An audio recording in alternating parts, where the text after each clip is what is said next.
নমস্কার, good morning সবাইকে। সকালবেলা ঘুম থেকে উঠেই ভিডিও করতে বসে গেছি, যেহেতু আজকে দিনটা ছুটির ছিল। তো ভাবলাম সকাল থেকে রাত পর্যন্ত কি করছি অল্প কিছু তোমাদের সাথে শেয়ার করি। প্রথমেই বলে রাখি, আমি যেহেতু নতুন নতুন ভিডিও বানানো শুরু করেছি, তাই অনেক কিছুই ভুল ত্রুটি হতে পারে, প্লিজ ক্ষমা করে দিও। আর আমার ভিডিও তোমাদের ভালো লাগলে প্লিজ লাইক করে আমার চ্যানেলকে সাবস্ক্রাইব করে প্লিজ একটু সাপোর্ট করে দিও। তো আমার দিনটা শুরু হয়েছিল এই 1 কাপ জল দিয়ে।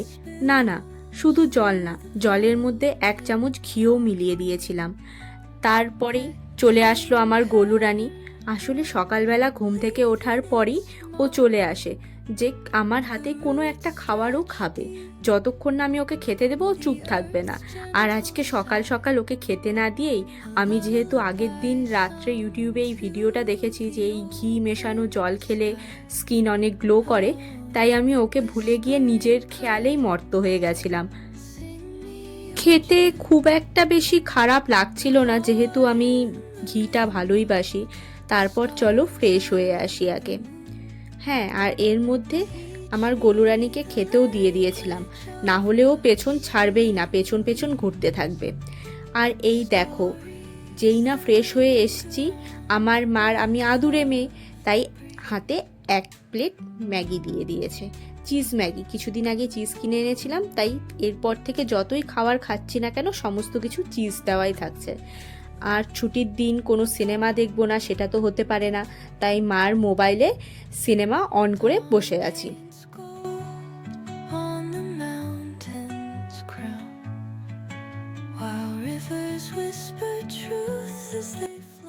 ম্যাগি খাওয়া শুরু করেছিলামই কি, আর দেখো আবার নিজের খাওয়া দাওয়া কমপ্লিট করে ঠিক চলে এসছে।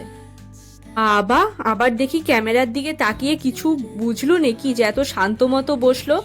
যাই হোক, ওকে ম্যাগি দিলে কিন্তু খায়ও না, কিন্তু আজকে আবার ম্যাগি দিয়েছিলাম, দেখলাম খেয়ে নিল। ব্যাপারটা বুঝতে পারলাম না, না ডিম খায় না ম্যাগি খায়। তারপর বুঝলাম ওই ম্যাগিটার মধ্যে চিজ লেগেছিল। উনি ম্যাগি খেতে না, চিজ খেতে পছন্দ করছেন। ওর একটা ভালো স্বভাব হলো, ছোটবেলা থেকে এই স্বভাবটা আছে যে আমি যতক্ষণ খাবো ও কোনো পরিমাণ ডিস্টার্ব করবে না। ও আসবে, দেখবে যে আমি কি খাচ্ছি, সমস্ত কিছু দেখবে, কিন্তু ততক্ষণ ডিস্টার্ব করবে না যতক্ষণ না আমার খাওয়াটা শেষ হচ্ছে। ওর এক্সপেকটেশন থাকে যে আমি খাওয়া শেষ হওয়ার পর ওকে অবশ্যই খেতে দেবো।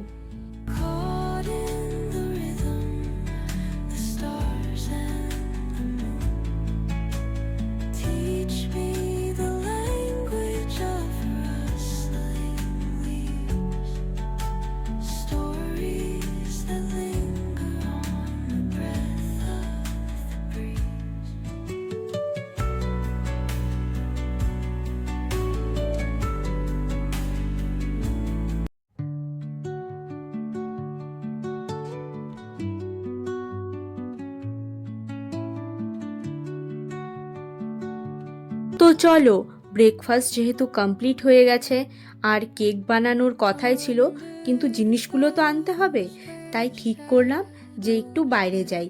আর বাইরে যেতে গিয়েই দেখি যে মা মাছ ধুচ্ছে। মা মাছ ধুয়ে রেখেছে, আর ওই দেখো, ওর নাম কালু, ও মাছের জলগুলো খাচ্ছে। গোলুর আবার এই স্বভাব নেই। চলো আগে বাইরে থেকে জিনিসপত্রগুলো নিয়ে আসি। সাধারণত আমি ভেবেছিলাম যে বেশি খাটনি করব না, তাই অরিও বিস্কুট দিয়ে বানাবো। এর আগেও কেক বানানোর অনেক চেষ্টা করেছি, অনেক বলতে বেশি নয়, একবারই চেষ্টা করেছিলাম, কিন্তু সোডার পরিমাণ প্রচুর পরিমাণ কম হয়ে গেছিল। তাই আজকে যা করব একদম গুনে বুঝে সমস্ত ঠিক করে করব। আর দেখো, বাইরে আসতেই আমি এই জঙ্গলে চলে আসলাম, জঙ্গল না ঠিক সরি, বাগানে চলে আসলাম। বাগানটা আমার দেখতে খুবই ভালো লাগে, আর পুরো দিনে একবার বাগান ঘুরবো না সেটা তো হতেই পারে না। এই দেখো, আমি কারি পাতা গাছ লাগিয়েছি, আর জানো এই গাছটা আমি কোথা থেকে পেয়েছি? মিশো থেকে। ভাবতে পারছো, মিশো নাকি এখন জলজান্ত গাছও বিক্রি করছে। তোমরা কেউ যদি কোনো ফ্রুট গাছ অর্ডার করতে চাও, মিশোতে কিন্তু একবার ট্রাই করে দেখতে পারো, ওখানে আশা করি পেয়ে যাবে। তারপর চলো সমস্ত জিনিসপত্র নিয়ে আসি। সমস্ত জিনিস আনা হয়ে গেছে, এরপর আস্তে আস্তে শুরু করি।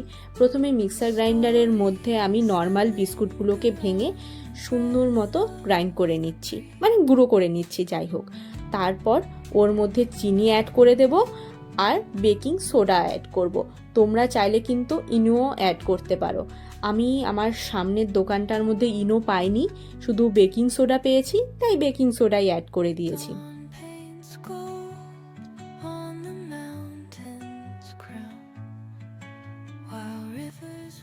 তারপর ওর মধ্যে দুধ দিয়ে ব্যাটারটা সুন্দর মতো রেডি করে নিতে হবে। আমি দু রকমের ব্যাটার বানিয়েছিলাম, একটা অরিও বিস্কুটের আর একটা নর্মাল বিস্কুটের, যাতে কেকের কালারটা লাস্ট পর্যন্ত দেখতেই পারবে কীরকম এসেছিল আর আমি কেন এটা করেছিলাম। আমার সাধারণত কতটুকু লেগেছিল, এই ছোট প্যাকেটের যে আমুল দুধগুলো থাকে তার 2 প্যাকেটের মতো দুধ লেগেই গেছিলো। তারপর এরকম একটা কন্টেনারের মধ্যে সাধারণত বাটার লাগাতে হয় বা বাটার পেপার লাগাতে হয়। আমার কাছে না দুটোর মধ্যে একটাও ছিল না, আর আমার একদম মনে ছিল না যে বাটার আনতে হবে, তাই বাড়িতে ঘি ছিল, একটুখানি ঘি মাখিয়ে নিলাম। আর বেক হওয়ার পরে অত গন্ধও আসবে না, আর ঘিয়ের গন্ধ তো খুব একটা খারাপও লাগে না। আর ওই যে তোমাদেরকে একবার বললাম না যে কেক বানিয়েছিলাম কিন্তু সোডার কারণে সেটা খারাপ হয়ে গেছে, তার জন্য না বাড়ির লোক পুরো রেগে গেছিল, কারণ একটা কেক হতে পুরো 40 থেকে 50 মিনিট সময় লেগেছিল গ্যাসে। আর এতটা পরিমাণ গ্যাস নষ্ট হচ্ছে একটা মিডল ক্লাস ফ্যামিলির ক্ষেত্রে, সেটা অনেকটা বেশি। তাই দেখো আমি বুদ্ধি লাগিয়ে এরকম হাঁড়ি বসিয়ে ওর মধ্যে গরম জল দিয়ে তার ওপরে বসিয়ে দিয়েছিলাম কেকের যে কন্টেনারটা ছিল ওটার মধ্যে।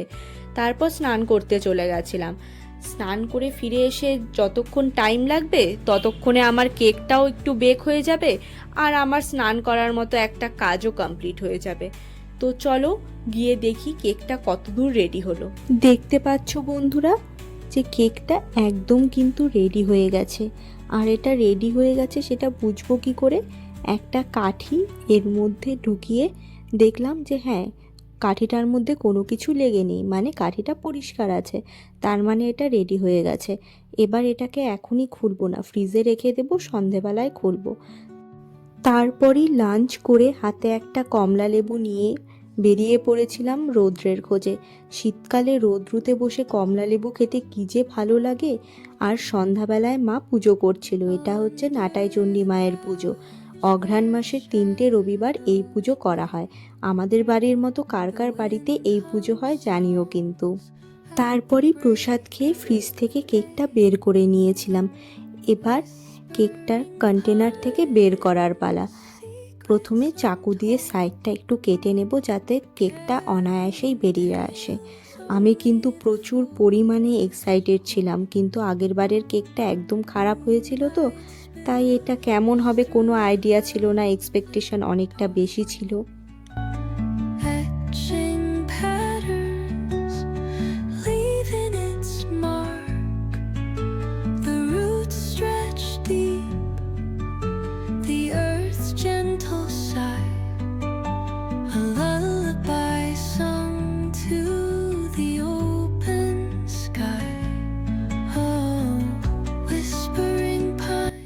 কেকটা এবার বের করার পালা, তাহলে চলো দেখি।